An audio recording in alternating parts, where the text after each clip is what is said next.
Pai, eu não sei o que é mais humilhante, o dinheiro que você jogou fora ou a vergonha que você me fez passar por causa desses joguinhos. Essa frase, dita pela voz do meu próprio filho, foi um soco no estômago, um balde de água fria que me despertou para a dura realidade de que eu tinha chegado ao fundo do poço, mas que, de alguma forma, eu precisava encontrar forças para recomeçar.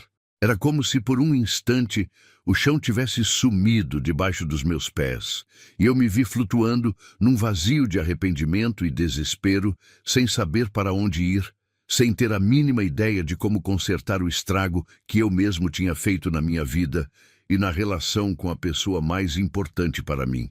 Meu nome é Benedito, e hoje eu sou um homem de 70 e poucos anos, com mais rugas no rosto do que dinheiro no bolso, mas com uma história que, acredito, vale a pena ser contada.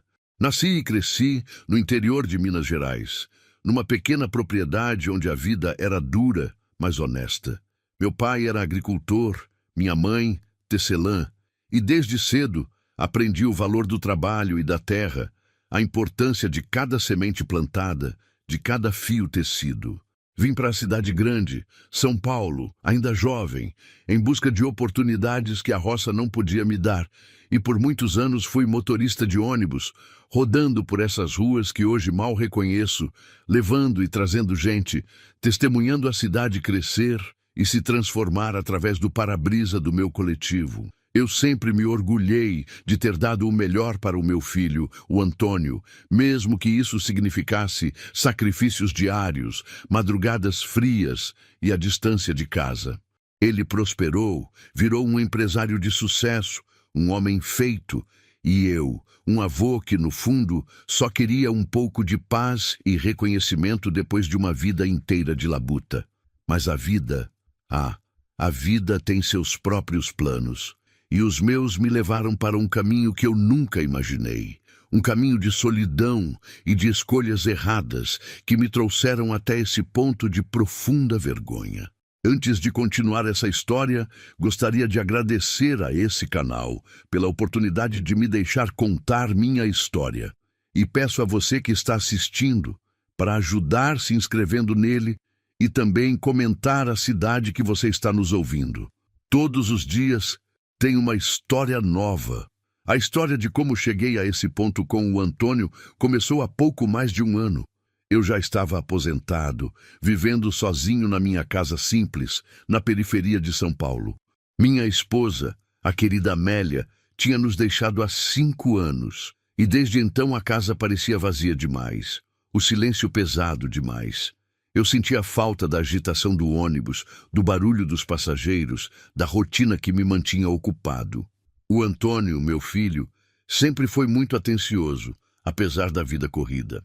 Ele sabia da minha solidão, e num gesto que eu achei de uma generosidade sem tamanho, me ligou um dia e disse: "Pai, eu sei que a aposentadoria não é muito, e você merece viver com mais tranquilidade.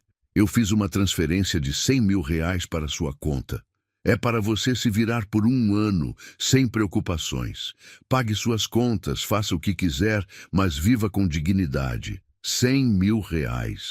Para um homem que sempre viveu com o salário contado, aquilo era uma fortuna. Eu chorei no telefone, agradeci a Deus por ter um filho tão bom, e prometi a mim mesmo que usaria cada centavo com sabedoria para honrar o esforço dele e a memória da minha Amélia.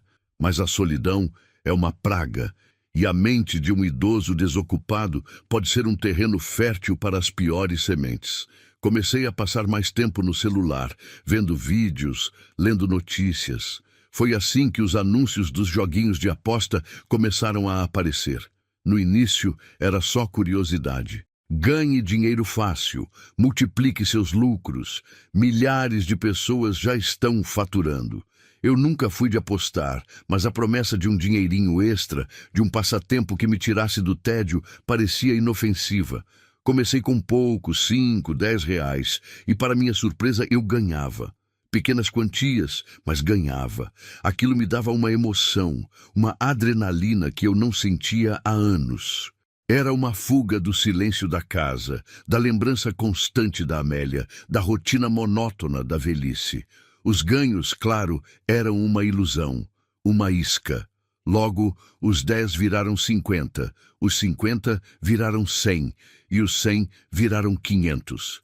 As perdas começaram a se acumular, mas a cada perda vinha a esperança de recuperar tudo na próxima aposta, de virar o jogo, de estar quase lá. Eu comecei a sacar do dinheiro que o Antônio tinha me dado. É só um pouco para recuperar o que perdi, eu me dizia. Depois eu paro quando estiver no lucro.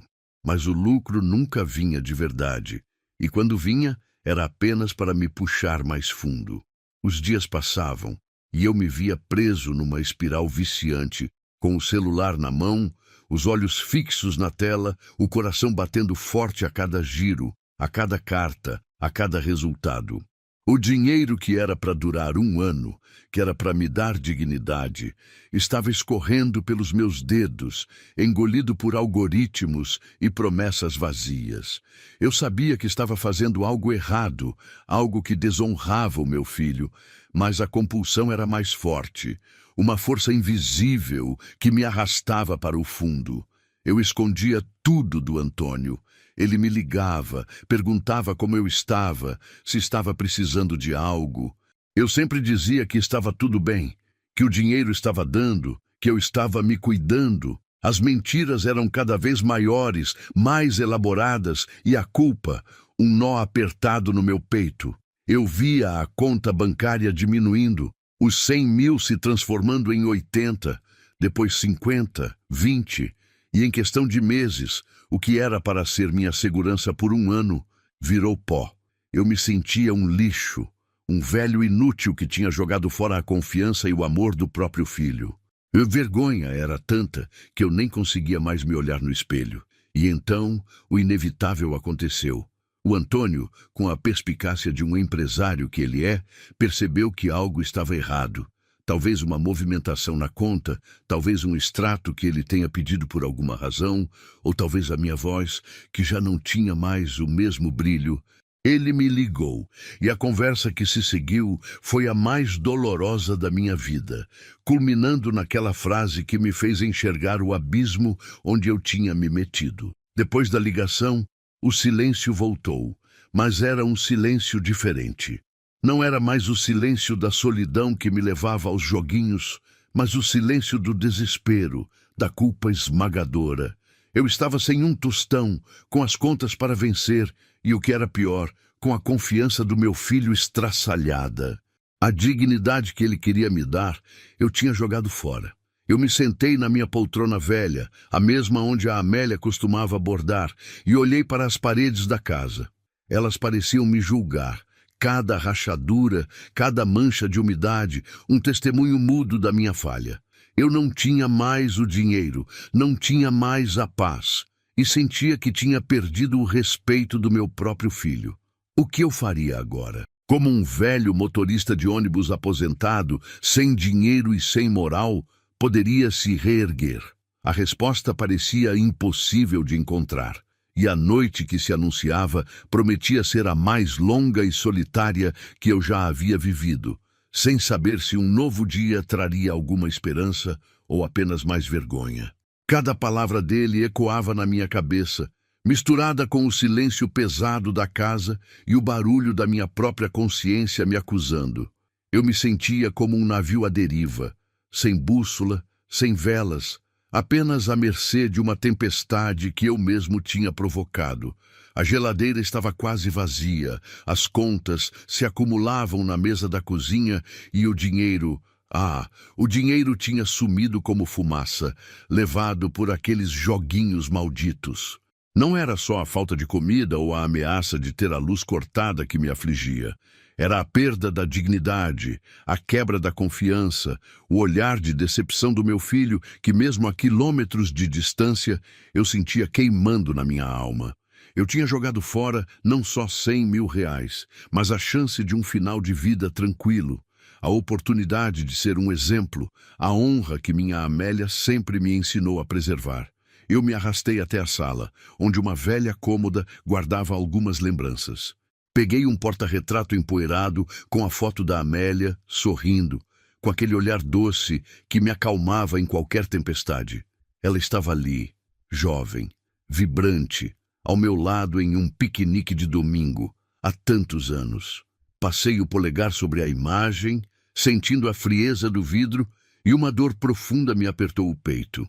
Amélia, minha flor, sussurrei, a voz embargada. O que eu fiz da nossa vida? O que eu fiz com o que construímos? Lembrei-me de quando nos conhecemos, nas festas de quermesse lá em Minas, ela com seu vestido florido e o sorriso que iluminava a noite. Prometemos um ao outro que, por mais difícil que a vida fosse, a gente sempre se levantaria, um apoiando o outro. E eu agora estava ali, sozinho, caindo, e não tinha ela para me levantar, nem para me repreender com aquele jeito manso que só ela tinha. A solidão que me empurrou para os joguinhos agora era uma jaula, e eu era o prisioneiro da minha própria burrice. O Antônio sempre foi um menino inteligente, determinado. Desde pequeno, ele sonhava em ser alguém, em mudar a vida da família. Eu, com meu salário de motorista de ônibus, fazia malabarismos para dar a ele o que eu nunca tive. Lembro-me de uma vez, ele tinha uns 12 anos, e a escola pediu um material didático caríssimo, um tipo de enciclopédia ilustrada que prometia abrir as portas do conhecimento para os alunos. Eu mal tinha dinheiro para a feira da semana, mas o brilho nos olhos do Antônio, quando ele falava daquele livro, era algo que eu não podia ignorar. Passei noites sem dormir, pensando no que fazer. Vendi o meu relógio de bolso, uma herança do meu pai, que eu guardava com tanto carinho. Não contei para Amélia na hora, para não preocupá-la. Fui à livraria e comprei o livro. A alegria do Antônio ao receber aquele presente, o jeito como ele o abraçou, folheando as páginas com reverência, aquilo valeu mais do que qualquer joia. Ele me agradeceu com um abraço apertado. E eu senti que estava no caminho certo, que meu sacrifício estava valendo a pena. Ele nunca soube do relógio, nunca me perguntou de onde veio o dinheiro, e eu nunca disse. Era um segredo meu, uma pequena vitória silenciosa de pai para filho. Pensei em todos os sacrifícios, nas horas extras, nas noites em claro, nos fins de semana perdidos atrás do volante, tudo para garantir que ele tivesse uma vida melhor. Uma educação que eu não tive. Ele cresceu, estudou, abriu a própria empresa e se tornou o homem de sucesso que é hoje. E eu, em vez de colher os frutos da minha dedicação, joguei tudo para o alto por causa de uma distração estúpida. A ironia da vida era cruel. Eu dei a ele as ferramentas para construir um império, e ele me deu a chance de viver com dignidade, e eu a desperdicei. A frase dele, vergonha que você me fez passar, me queimava por dentro. Eu, que sempre me esforcei para que ele sentisse orgulho, agora era a fonte da sua vergonha. Os dias que se seguiram foram um borrão de desespero e inação. Eu me sentia paralisado. As contas de água, luz, internet, que antes eram pagas automaticamente com o dinheiro do Antônio, começaram a acumular.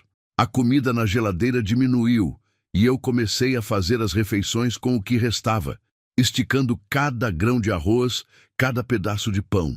A vergonha era tanta que eu nem tinha coragem de sair de casa, de encontrar os vizinhos, de ir à padaria.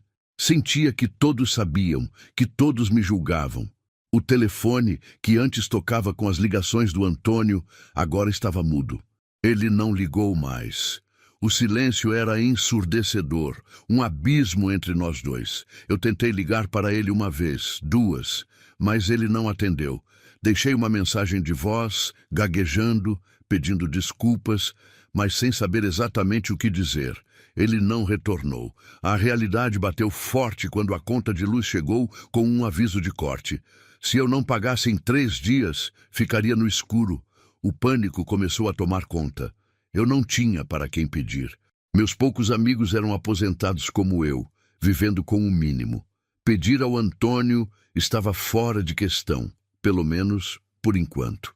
Eu tinha que encontrar uma solução, mas a mente, antes tão lúcida para os caminhos da cidade, agora parecia um emaranhado de fios soltos. Meus olhos caíram sobre um anúncio de jornal velho, um classificado de "Precisa-se". Era para um trabalho de vigia noturno em um pequeno depósito de materiais de construção, ali perto do bairro. O salário era baixo, o expediente puxado, mas era um trabalho. Era uma chance de recomeçar, de pagar as contas, de talvez um dia olhar para o Antônio e dizer que eu tinha me reerguido. O medo e a vergonha ainda eram grandes, mas a perspectiva de ficar no escuro, sem ter o que comer, era ainda maior. Era uma fagulha de esperança num mar de escuridão. E eu sabia que, por mais difícil que fosse, eu precisava agarrá-la antes que a escuridão tomasse conta de vez. Eu precisava me reerguer, não só por mim, mas para tentar, um dia, olhar nos olhos do Antônio sem sentir a vergonha me consumir por completo. No fundo, eu sabia que aquele trabalho era mais do que um salário. Era uma penitência, uma forma de tentar pagar pelo meu erro, de provar a mim mesmo que eu ainda tinha valor, que eu não era apenas um velho inútil que jogou fora a oportunidade da vida. No dia seguinte, juntei o pouco de coragem que me restava e fui até o endereço do anúncio. Era um depósito pequeno, meio escondido, em uma rua de terra batida, nos fundos de um bairro industrial. O cheiro de cimento e madeira molhada me lembrou dos tempos em que eu viajava pelas estradas de Minas, quando a simplicidade era a regra e a honestidade, a lei. Fui recebido por um homem mais jovem que eu, com o rosto cansado e as mãos calosas, o senhor Geraldo, o dono do depósito. Ele me olhou de cima a baixo, avaliando meu cabelo branco, minhas rugas, minha postura um tanto curvada. Contei a ele um resumo da minha vida, omitindo, claro, a parte do dinheiro do filho e os joguinhos. Disse que estava aposentado, mas que precisava complementar a renda, que sempre fui trabalhador e responsável. Ele pareceu hesitar por um momento, mas algo no meu olhar, talvez a determinação ou o desespero velado, o convenceu. "Começa hoje à noite, Benedito", ele disse. "Das 7 da noite às 7 da manhã. É para ficar de olho, fazer rondas e, se tiver problema, me ligar. O salário não é muito, mas é honesto." Um fio de esperança se acendeu dentro de mim. A primeira noite foi um desafio. O depósito era escuro, cheio de sombras que pareciam se mover a cada barulho do vento. Os ratos corriam pelos cantos, e o silêncio da madrugada era quebrado apenas pelo meu próprio coração batendo forte no peito. Eu andava pelos corredores, iluminando com uma lanterna velha, verificando cadeados, portas, janelas. A cada passo, sentia as dores no corpo, a exaustão acumulada, mas me forçava a continuar. Lembrei-me dos tempos de motorista de ônibus, das madrugadas frias, do cheiro de diesel e do barulho do motor. Eu sempre fui um homem de trabalho, de rotina, e aquilo, de certa forma, me trazia de volta a uma familiaridade. Não era o conforto do meu lar, nem a segurança de ter dinheiro na conta, mas era um propósito. Era um retorno à dignidade de ter um ofício, de ser útil, de ganhar o pão com o suor do meu rosto. Nas noites seguintes, a rotina foi se estabelecendo. Eu chegava, o Geraldo me passava as instruções do dia e eu assumia o posto. As horas passavam devagar e eu tinha muito tempo para pensar. Pensava na Amélia, nas nossas conversas, nos planos que fizemos para a velhice. Pensava no Antônio, no orgulho que ele me dava e na decepção que eu agora lhe causava. A cada ronda, eu revivia os momentos em que o celular era meu único companheiro, a tela brilhando, as cores piscando, a promessa de um ganho fácil me puxando para o abismo. Eu sentia nojo de mim mesmo, da fraqueza que me levou a desperdiçar tudo. Mas, ao mesmo tempo, o trabalho me dava uma nova perspectiva.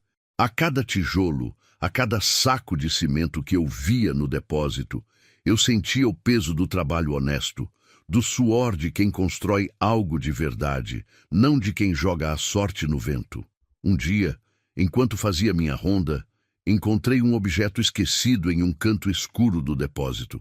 Uma pequena caixinha de ferramentas enferrujada com algumas chaves de fenda e um alicate velho.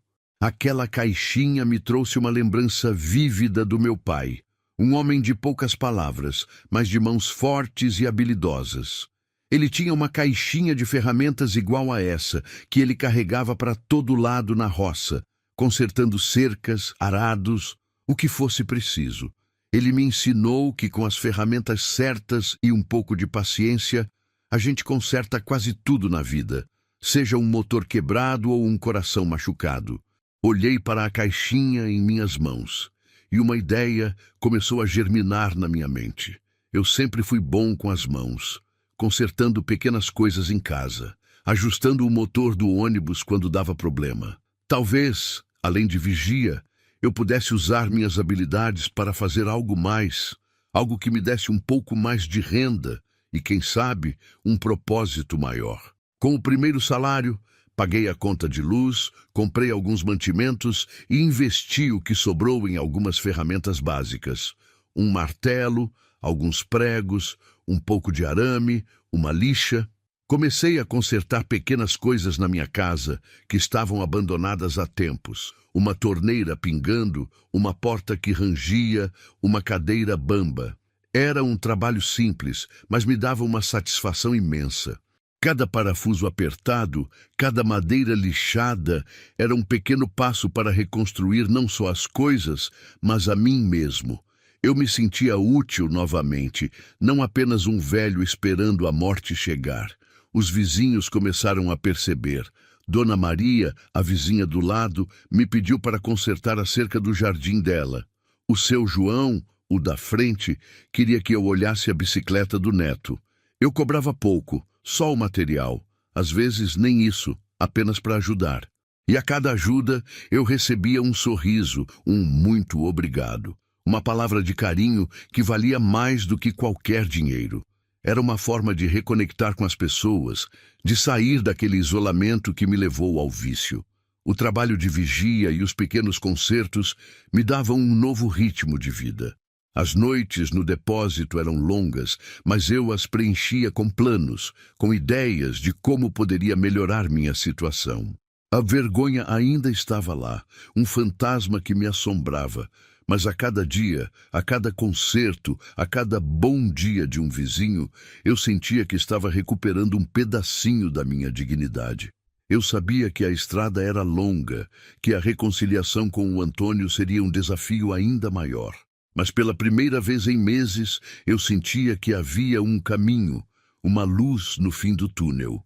E essa luz não vinha de uma tela de celular, mas do suor do meu rosto, do barulho das minhas ferramentas e da simples satisfação de ser útil. A próxima etapa seria ainda mais difícil, eu sabia, pois a solidão e a necessidade de me reconectar com o mundo me levariam a um lugar inesperado. Um lugar onde a memória da Amélia e a busca por um novo propósito se encontrariam de uma forma surpreendente. Eu sentia falta das suas ligações, das suas perguntas sobre como eu estava, mesmo que eu tivesse mentido na maioria das vezes. A solidão, que eu tentava preencher com trabalho, ainda me rondava, especialmente nas manhãs, depois de uma noite inteira no depósito, quando o sol nascia e a casa parecia ainda mais vazia. Foi em uma dessas manhãs, depois de entregar o turno ao Geraldo, que decidi mudar minha rotina. Em vez de ir direto para casa e me jogar na cama, eu comecei a passar um tempo na praça perto de casa. Era uma praça simples, com algumas árvores frondosas, um parquinho infantil e alguns bancos de madeira. Eu me sentava em um banco específico, debaixo de uma mangueira antiga, e observava o movimento. As crianças brincando, os idosos conversando, os casais passeando. Era um pedaço da vida que eu tinha esquecido que existia. Um contraste gritante com as telas dos joguinhos que me consumiam. Eu via a beleza da vida real, a simplicidade das interações humanas, e sentia um misto de melancolia e esperança. Melancolia pelo tempo perdido, esperança por um futuro diferente. Um dia, enquanto observava as crianças no parquinho, um som me chamou a atenção. Era a voz de uma mulher, suave e melodiosa, cantando uma canção antiga. Ela estava sentada em outro banco, um pouco mais afastada, com um violão no colo. Seu cabelo era grisalho e seus olhos, apesar de carregarem a experiência da idade, tinham um brilho gentil. Ela cantava sobre a saudade, sobre amores perdidos, sobre a beleza das coisas simples. A melodia me transportou para um tempo distante, para as noites de serenata lá em Minas, para as canções que a Amélia e eu cantávamos juntos, sentados na varanda da nossa casa. As lágrimas vieram aos meus olhos, quentes e silenciosas, escorrendo pelas rugas do meu rosto. Era uma dor boa, uma dor que me lembrava da beleza da vida, mesmo em meio às perdas. Eu me aproximei, hesitante. Que linda canção, minha senhora, eu disse, a voz um pouco embargada. Ela parou de tocar, ergueu o olhar e me deu um sorriso caloroso. Obrigada, meu senhor. É uma canção antiga, da minha terra, do interior de Pernambuco. Ela se chamava Rosa. Tinha vindo para São Paulo há muitos anos, também em busca de uma vida melhor, e agora, como eu, era aposentada e passava as manhãs na praça. Começamos a conversar. Falamos sobre a vida na roça, sobre as dificuldades, sobre a saudade de casa. Ela me contou que tinha sido professora primária e que a música era sua paixão, uma forma de manter vivas as memórias e de expressar os sentimentos que as palavras às vezes não conseguiam traduzir. Eu, por minha vez, contei a ela sobre a minha vida como motorista de ônibus, sobre a Amélia e sobre o Antônio. Não falei dos joguinhos ainda não. A vergonha era grande demais, mas a conversa com a Rosa era um bálsamo para a minha alma. Ela me ouvia com atenção, com um olhar compreensivo que me fazia sentir menos sozinho, menos julgado.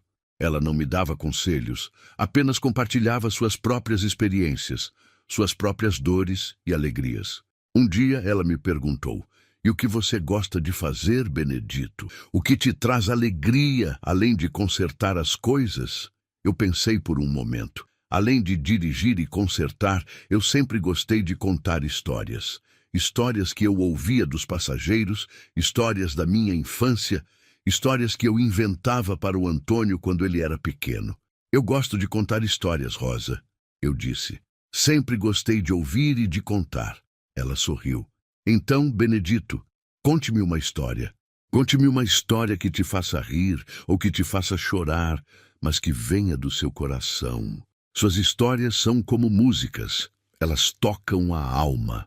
As palavras dela me encheram de um calor que eu não sentia há muito tempo. Era como se uma parte de mim que estava adormecida, silenciada pela culpa e pelo vício, tivesse despertado. Eu nunca tinha pensado que minhas histórias pudessem ter valor, que pudessem tocar alguém. A Rosa me mostrou que sim, que a minha voz, a minha experiência, valiam a pena ser compartilhadas. Essa nova amizade com a Rosa se tornou um porto seguro para mim. Nossas conversas na praça se tornaram um ritual diário. Eu a ouvia cantar, ela me ouvia contar histórias, e aos poucos comecei a me abrir mais, a compartilhar um pouco da minha dor, da minha vergonha. Ainda não tinha coragem de falar sobre os joguinhos, mas falava sobre a solidão, sobre o arrependimento, sobre a ausência do Antônio. A Rosa, com sua sabedoria silenciosa, me ensinou que o perdão, primeiro, precisa vir de nós mesmos. Que a gente não pode mudar o passado, mas pode escolher como viver o presente e construir o futuro. Ela me deu a força que eu precisava para começar a me perdoar, para entender que errar faz parte da jornada humana e que o importante é a gente aprender com os erros e seguir em frente. Um dia, enquanto voltava para casa depois de uma conversa especialmente profunda com a Rosa, encontrei uma carta na minha caixa de correio. Era uma carta simples, com um envelope sem remetente, apenas meu nome e endereço. Abria com as mãos trêmulas. Não era do Antônio, nem de nenhum amigo. Era de um escritório de advocacia. No início, pensei que fosse alguma cobrança antiga, ou algo relacionado a impostos, mas ao ler as primeiras linhas, meu coração disparou. A carta falava sobre uma herança, sobre um terreno que meu pai havia deixado lá em Minas, um terreno que eu nem lembrava mais que existia, e que agora, depois de anos de burocracia, estava sendo finalmente regularizado. A notícia era inesperada, um raio de sol em meio à escuridão, mas trazia consigo uma complicação que eu não podia prever, uma reviravolta que me obrigaria a confrontar um passado que eu achava ter deixado para trás. Aquilo era um mistério, um pedaço do passado que eu achava ter enterrado junto com as lembranças da minha infância na roça.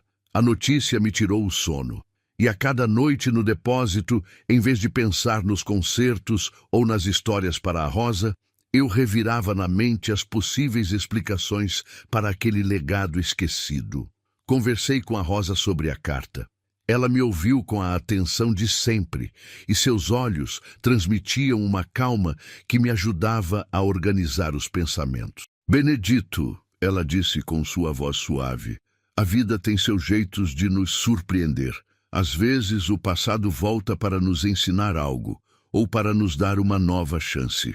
As palavras dela me deram coragem. Eu precisava investigar, precisava entender o que meu pai havia deixado para trás. Não era pelo dinheiro, mas pela verdade, pela curiosidade de desvendar um segredo familiar. Decidi que, assim que pudesse, iria a Minas Gerais. Com o dinheiro dos meus salários de vigia e dos pequenos concertos, comprei uma passagem de ônibus. Era uma viagem longa, de volta às minhas raízes. Senti um misto de ansiedade e nostalgia.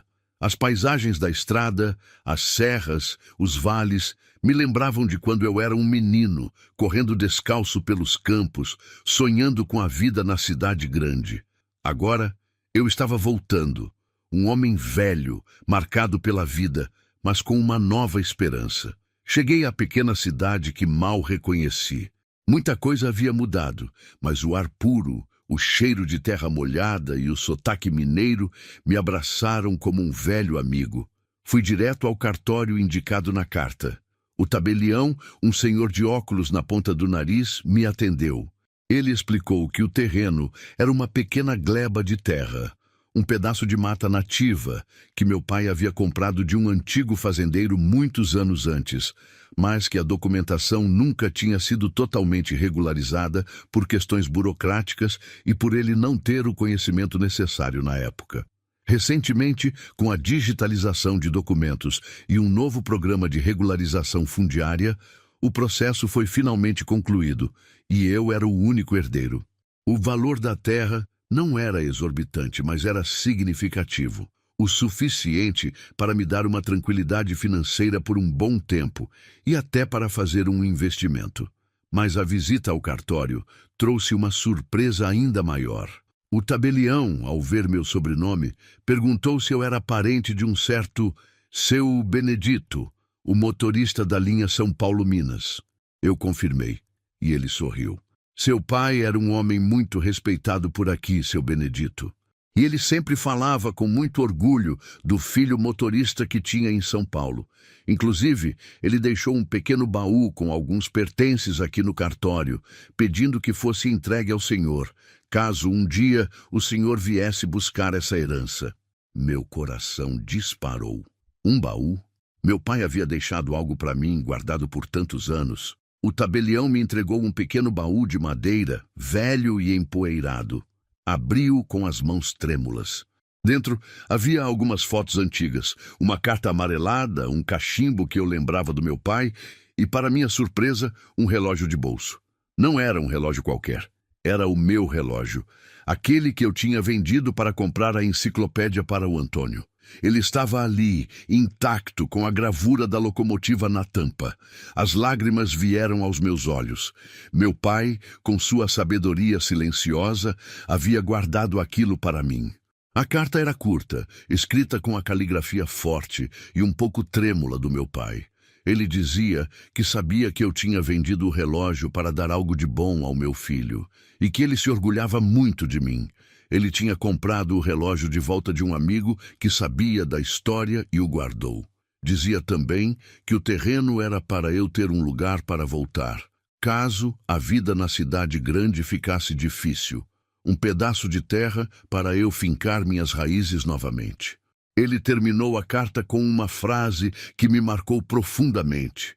Filho, a vida é como a terra. A gente planta o que tem, colhe o que merece E sempre há tempo para replantar, mesmo que as sementes sejam de um passado esquecido. Aquele homem simples que eu achava que não tinha segredos, tinha guardado um tesouro para mim, não de ouro ou prata, mas de amor e sabedoria. Eu me senti um tolo por ter duvidado de mim mesmo, por ter me deixado levar pela vergonha. Meu pai, mesmo depois de morto, estava me dando uma nova chance, uma nova semente para replantar. Voltei para São Paulo com a alma lavada, o baú nas mãos e o coração cheio de uma nova energia.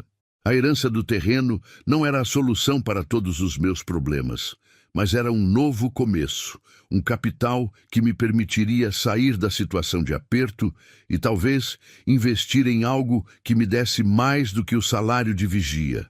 Mas, mais importante do que o dinheiro, era a mensagem do meu pai, a lembrança do meu valor, a prova de que o amor familiar, mesmo que silencioso, transcende o tempo.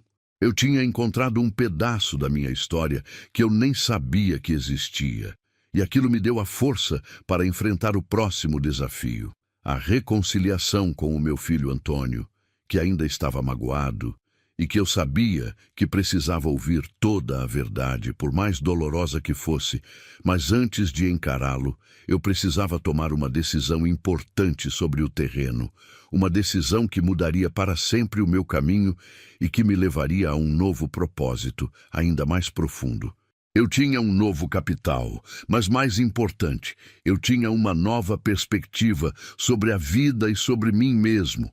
A primeira coisa que fiz ao chegar em casa foi ir à praça, encontrar a Rosa. Ela me esperava no nosso banco de sempre, com o violão no colo. Contei a ela tudo, cada detalhe da viagem, a carta do meu pai, o relógio, a herança do terreno. A Rosa ouvia com os olhos marejados e, ao final, me abraçou. Benedito, ela disse, seu pai era um homem sábio. Ele te deu a chance de recomeçar, de plantar uma nova semente. As palavras dela confirmaram o que eu já sentia no coração. Eu não queria usar aquele dinheiro para apenas sobreviver, como eu havia feito com a doação do Antônio. Eu queria usá-lo para construir algo, para deixar um legado, para honrar a memória do meu pai e da Amélia. Passei dias e noites pensando no que fazer com o terreno. Poderia vendê-lo, comprar uma casa melhor, viver com mais conforto. Mas algo me dizia que não era isso que meu pai queria. Ele falou em um lugar para voltar, finar raízes. E a frase, sempre há tempo para replantar, martelava na minha mente.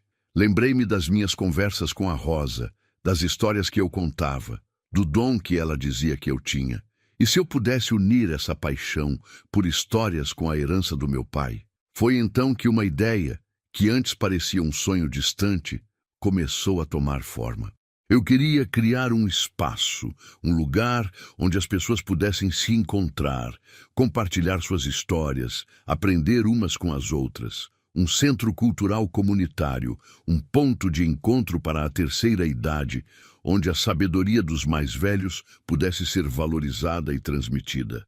Um lugar com uma pequena biblioteca, um espaço para oficinas de artesanato, para rodas de conversa, para música, para contação de histórias. Eu queria que fosse um lugar acolhedor, que combatesse a solidão que eu tão bem conhecia e que desse propósito a tantos outros idosos que, como eu, se sentiam esquecidos. A decisão foi tomada.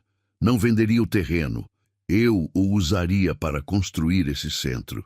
Seria um projeto ambicioso, que exigiria tempo, esforço e muito mais do que apenas o dinheiro da herança. Mas eu sentia que era o caminho certo, o propósito que eu tanto buscava. Contei a ideia para a Rosa e ela se emocionou. Benedito, ela disse, isso é mais do que um projeto. É um sonho e eu quero te ajudar a realizá-lo. Aquele apoio vindo de uma amiga que a vida me deu ainda mais força. Os próximos passos foram práticos e desafiadores. Eu continuei no trabalho de vigia, economizando cada centavo. Os pequenos concertos para os vizinhos me davam um extra e, mais importante, me mantinham conectado com a comunidade. Comecei a pesquisar sobre como construir um espaço comunitário, sobre as burocracias, as licenças. Usei as ferramentas que eu tinha comprado para fazer pequenos reparos na minha casa, e agora comecei a usá-las para criar maquetes, para esboçar o que seria o centro. O antigo motorista de ônibus, o vigia noturno, estava se transformando em um construtor de sonhos. Um dia, enquanto eu estava na praça, mostrando um dos meus esboços para a Rosa, uma senhora se aproximou. Era a dona Clarice, uma vizinha antiga, que sempre me cumprimentava, mas com quem eu nunca tinha tido uma conversa mais longa. Ela viu o desenho e seus olhos se arregalaram. "Mas o que é isso, Benedito?" Ela perguntou, curiosa.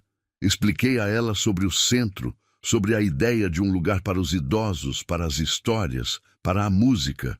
Dona Clarice, que sempre foi muito ativa na comunidade, se animou imediatamente. "Eu sou costureira, Benedito. Se você precisar de alguém para dar aulas de costura, para fazer os panos, eu estou dentro." Aquele foi o primeiro sinal de que a minha ideia estava ganhando asas, de que as pessoas estavam se conectando com o meu sonho. A notícia do projeto começou a se espalhar pelo bairro. Outros vizinhos vieram falar comigo, oferecendo ajuda, ideias, apoio. O seu Jorge, um marceneiro aposentado, se ofereceu para construir os móveis. A dona Lúcia, que era cozinheira, queria fazer o café da tarde para os encontros. A comunidade estava abraçando a ideia, e eu sentia que não estava mais sozinho nessa jornada.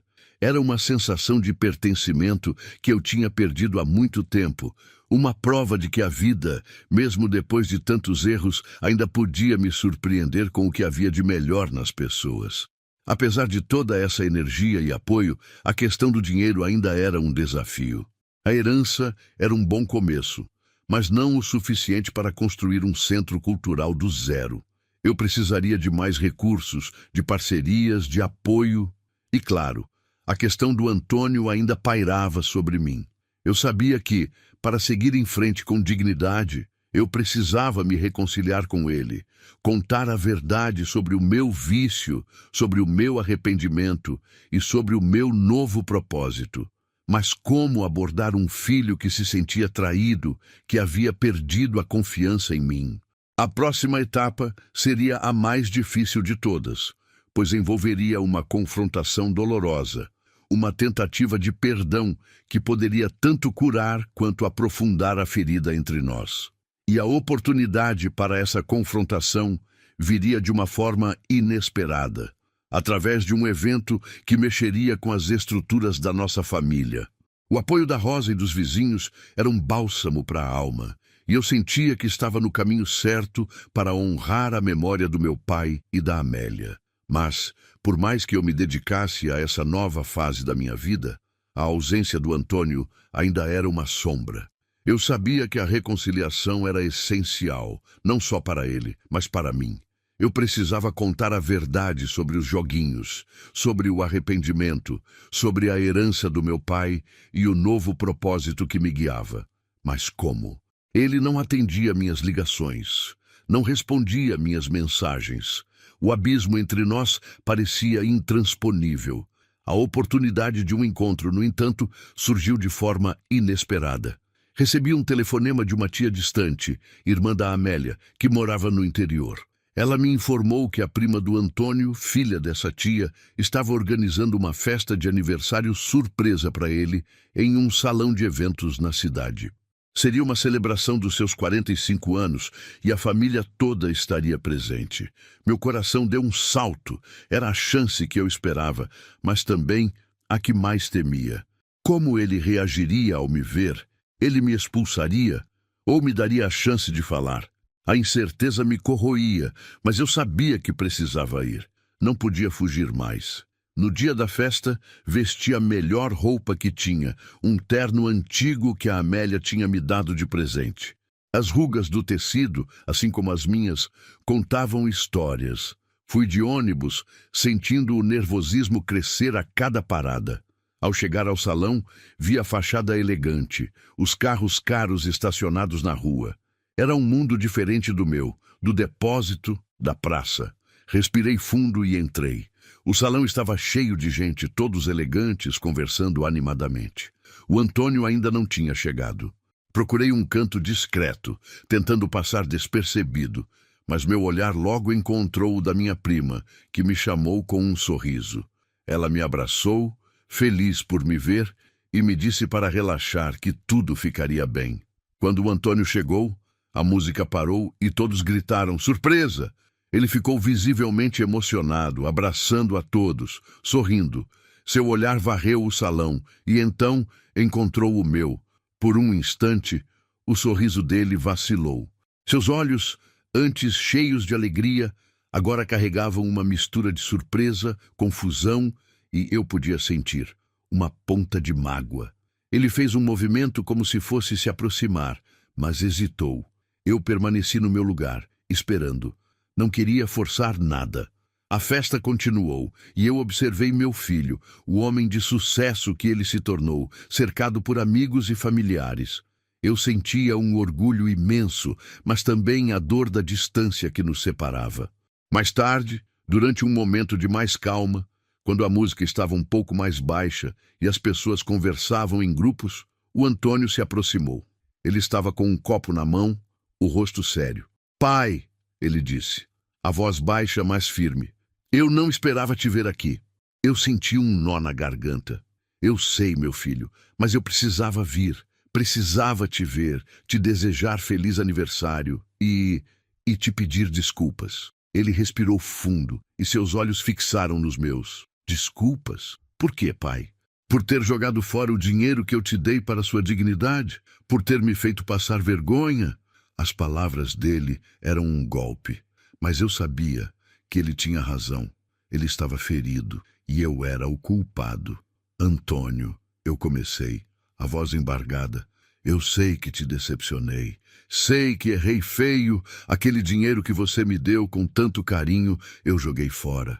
Fui fraco, me deixei levar pela solidão, pelo tédio, pelos joguinhos." Eu senti as lágrimas vindo, mas me forcei a continuar.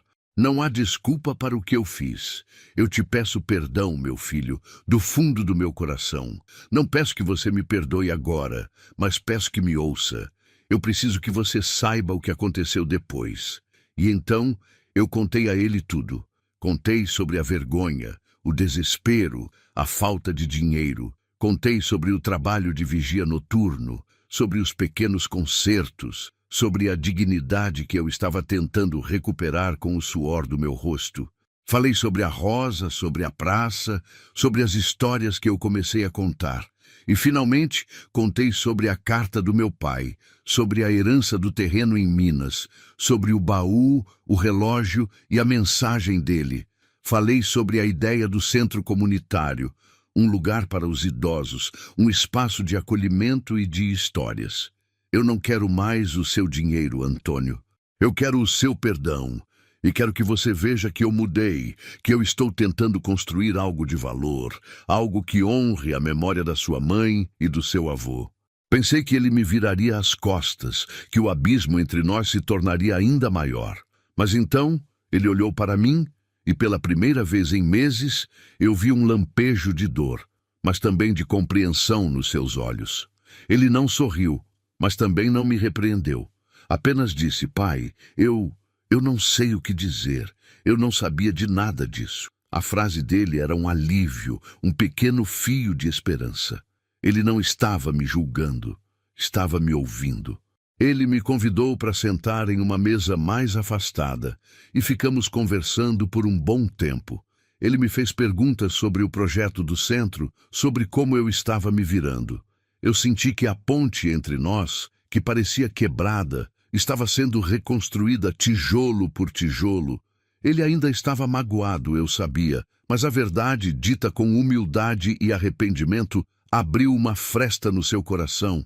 A festa continuou, e eu senti um peso enorme sair dos meus ombros. Eu tinha dado o primeiro passo, o mais difícil, mas a jornada ainda não tinha terminado. Eu sabia que a confiança levaria tempo para ser totalmente restaurada, e que o Antônio ainda precisava ver com os próprios olhos a minha transformação.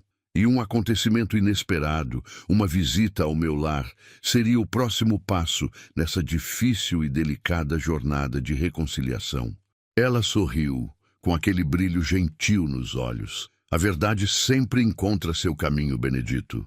Agora é ter paciência e continuar plantando. Eu sentia que estava construindo algo importante, não só para mim, mas para a comunidade. Mas, no fundo, eu esperava um sinal do Antônio, uma ligação, uma visita. O sinal veio uma semana depois.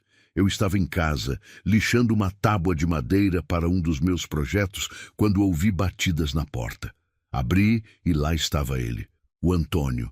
Ele estava diferente, não com a roupa formal da festa, mas com uma camisa polo e jeans, o rosto mais relaxado, mas ainda com um ar de seriedade. Atrás dele estava uma mulher elegante que eu não conhecia, e duas crianças, um menino e uma menina, que eu reconheci imediatamente, meus netos, Lucas e Sofia. Meu coração deu um pulo. Eu não via meus netos há meses, desde antes de toda a confusão com o dinheiro. Pai, ele disse, a voz um pouco mais suave do que na festa. Essa é a Paula, minha esposa. Ele se virou para as crianças. Lucas, Sofia, esse é o vovô Benedito. Meus netos me olharam com um misto de curiosidade e timidez. Eles estavam maiores, o Lucas com uns 10 anos, a Sofia uns 8. Eu me abaixei abrindo os braços. Meus amores, que saudade do vovô. Eles vieram correndo e me abraçaram. O abraço deles foi um presente, um bálsamo para a minha alma, um sinal de que a vida, apesar de tudo, ainda me guardava momentos de alegria. Convidei-os para entrar.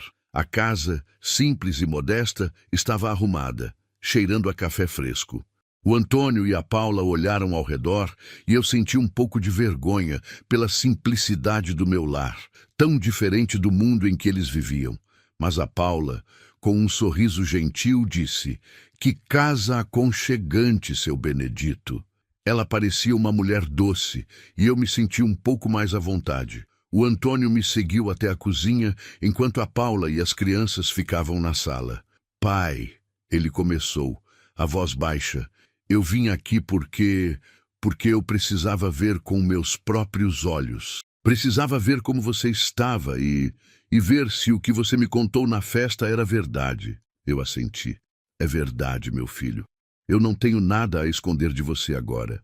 Contei sobre a Rosa, sobre a Dona Clarice, sobre o seu Jorge, sobre o apoio da comunidade.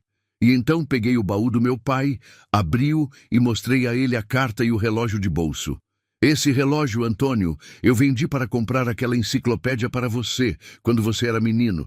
Seu avô comprou de volta e guardou. Ele sabia que eu faria tudo por você." Seus olhos se encheram de lágrimas e ele as enxugou rapidamente, tentando disfarçar. "Pai", ele disse, a voz embargada, "eu não sabia. Eu nunca soube do relógio nem da carta do vovô. Eu sinto muito por ter te julgado tão rápido." Ele me abraçou, um abraço apertado, um abraço de filho para pai, um abraço de perdão. Naquele momento, eu senti que a ponte estava totalmente reconstruída, que a ferida estava começando a cicatrizar. A Paula e as crianças se juntaram a nós. O Lucas e a Sofia, curiosos, olhavam os esboços do centro comunitário. "Vovô, você vai construir um lugar para as histórias?" perguntou a Sofia com os olhos brilhando. "Sim, minha neta. Um lugar para as histórias, para a música, para os amigos. Um lugar onde a gente possa aprender e crescer juntos. Eu sei que o dinheiro da herança não é suficiente e eu quero investir nesse seu sonho. Não como uma doação, mas como um investimento. Eu quero ser seu parceiro nesse projeto para que ele se torne realidade." As palavras dele me pegaram de surpresa. Eu não esperava tanto, não depois de tudo o que eu tinha feito, mas ele estava ali, oferecendo não só dinheiro, mas seu tempo, seu conhecimento, seu apoio. Era a maior prova de perdão que eu poderia receber. Naquele dia, minha casa simples se encheu de risadas, de conversas, de planos. A Paula se mostrou uma mulher incrível, com ideias para o centro. Meus netos correram pela casa, brincando, e eu sentia a alegria de ter a família reunida novamente. A visita do Antônio, da Paula e das crianças não foi apenas um reencontro, foi um renascimento. Eu tinha recuperado a confiança do meu filho, o carinho dos meus netos e a parceria para um projeto que prometia transformar não só a minha vida, mas a vida de muitas outras pessoas. Mas a jornada ainda não tinha terminado.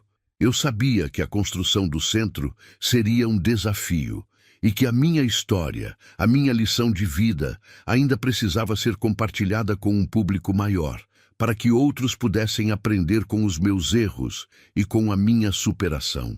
E para isso, um convite inesperado me levaria a um palco onde minha voz seria ouvida por muitos, de uma forma que eu jamais imaginei. Aquele dia marcou o início de uma nova fase, não só na minha vida, mas na nossa relação familiar.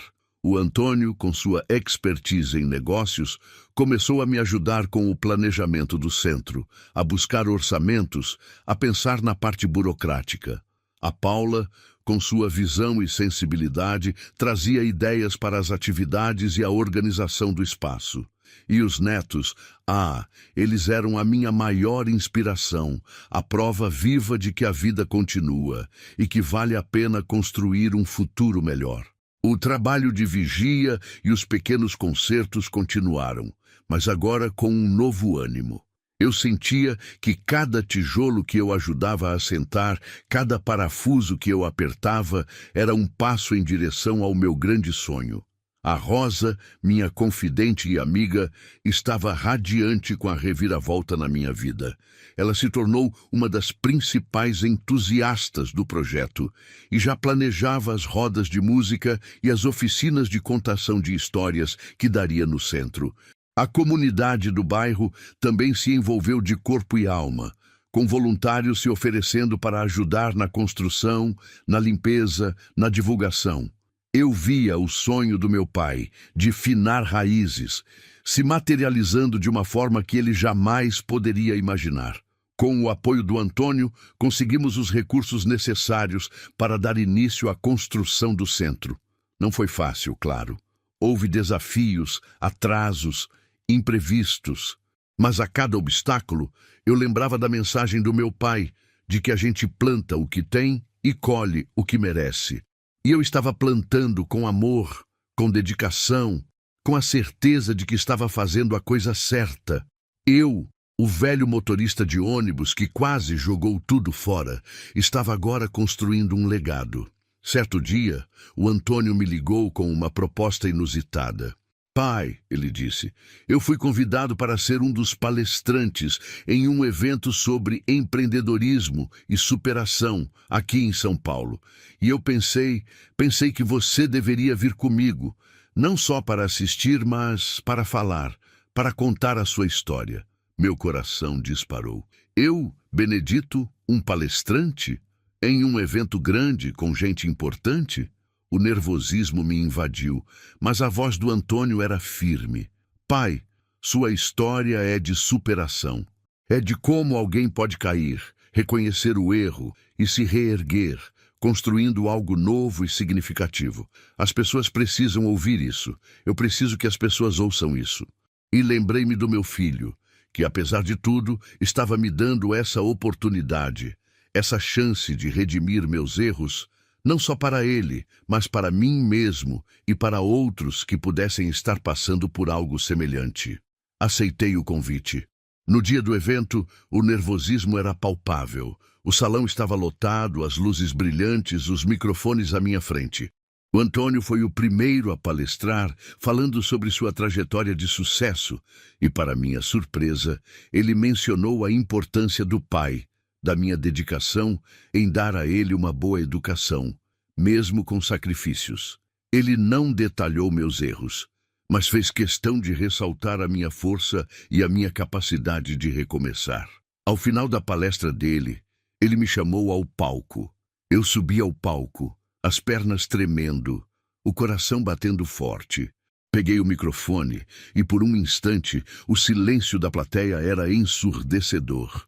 Olhei para o Antônio, que me deu um sorriso encorajador. Olhei para a plateia e imaginei a Rosa, meus vizinhos, a Amélia e meu pai me observando. E então comecei a falar. Contei minha história. Não omiti nada, nem os 100 mil reais, nem os joguinhos, nem a vergonha. Falei sobre a solidão que me levou ao vício, sobre a decepção do meu filho, sobre o fundo do poço. Mas também falei sobre a força que encontrei para me reerguer, sobre o trabalho de vigia, sobre os pequenos concertos que me trouxeram de volta à dignidade. Falei sobre a carta do meu pai, sobre o relógio de bolso, sobre a herança inesperada que me deu uma nova chance.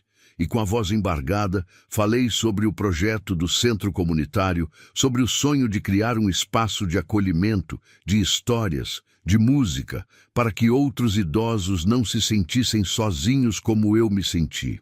A plateia ouvia em silêncio, atenta a cada palavra. Eu vi alguns rostos emocionados, alguns olhos marejados. Ao final da minha fala, o silêncio foi quebrado por uma salva de palmas, alta e calorosa. Pessoas se levantaram, aplaudindo de pé. Eu me senti invadido por uma emoção avassaladora. Não era a emoção do reconhecimento, mas a emoção da libertação, da verdade dita, da vergonha superada. O Antônio veio ao meu encontro, me abraçou forte, e eu senti que naquele momento a nossa reconciliação estava completa. Ele estava orgulhoso de mim, não pelo dinheiro que eu tinha, mas pela pessoa que eu me tornei. Aquele dia no palco foi um marco. Minha história, a história de Benedito, o velho motorista de ônibus que se reergueu, tocou muitas pessoas. Recebi mensagens de apoio, de pessoas que se identificaram com a minha luta, com os meus erros, com a minha busca por redenção. O projeto do centro comunitário ganhou ainda mais visibilidade e novas parcerias surgiram. Eu tinha transformado a minha dor em propósito, a minha vergonha em lição. Mas a maior vitória não era o reconhecimento público, nem o sucesso do projeto.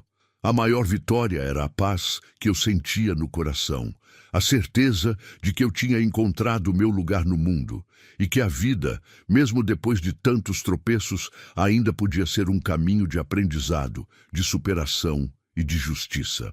E o capítulo final desta jornada me reservava a inauguração do centro, um momento de celebração e de um conselho final, um legado de vida para todos que me ouviram. A visibilidade que a palestra me trouxe abriu portas, e com o apoio incondicional do Antônio, de Paula e de toda a comunidade, o sonho começou a se tornar realidade. Eu continuei no meu trabalho de vigia, mas agora com a sensação de que